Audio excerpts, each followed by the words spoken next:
The World Cup is underway, yet the response from advertisers has been subdued. With the fragmented way people watch the event, advertisers must scrap the traditional ways of getting their attention.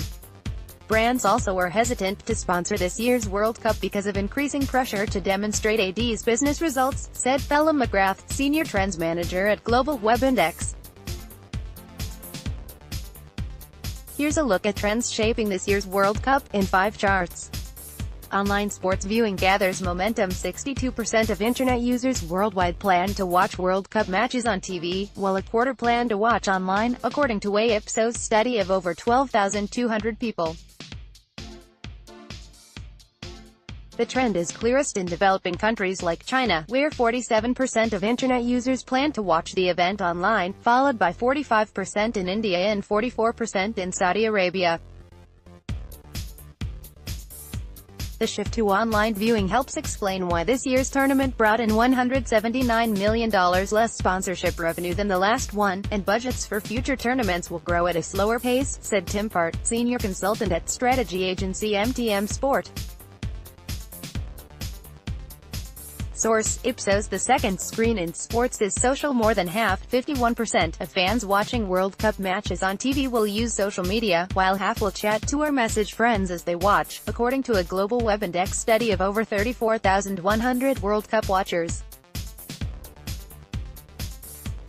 These findings are reflected in the timing of many of this year's marketing campaigns around the event. The real boost in media spending around the World Cup happened after the tournament started rather than before, said Jonathan Barnard, head of forecasting and director of global intelligence at Zenith. Brands seem to be focused on responding to on- and off-field events rather than relying on scripted narratives that started before the tournament, said Barnard. Source: Global Web Index. The rise of the football influencer. As footballers become lifestyle and entertainment icons, fans' loyalty to them deepens.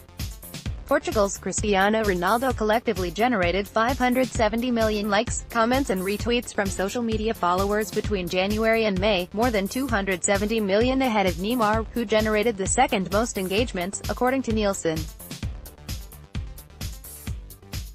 Brands want more personal stories now to build their strategies around, and so are going after players rather than the teams, Barnard said. Source: Nielsen. Facebook abandonment. Younger footballers are seemingly abandoning Facebook for Instagram, connecting with fans beyond the game by sharing their lives using features like Stories, according to social media consultancy PitchSide. For the top 30 players in the Premier League, Instagram accounts for more than 53.2% of their combined audience, with 106.5 million fans, while Facebook has just 26.4% of share with 53.8 million fans, according to fan data recorded between February and the end of the domestic football season in May. The same study found that more than 4 in 10, 41%, of the top 400 Premier League players do not have an official Facebook presence, compared with 9% that lack an Instagram account. Source: PitchSide. China's football focus. China's team didn't qualify for this year's World Cup, but that hasn't dampened China's appetite for football.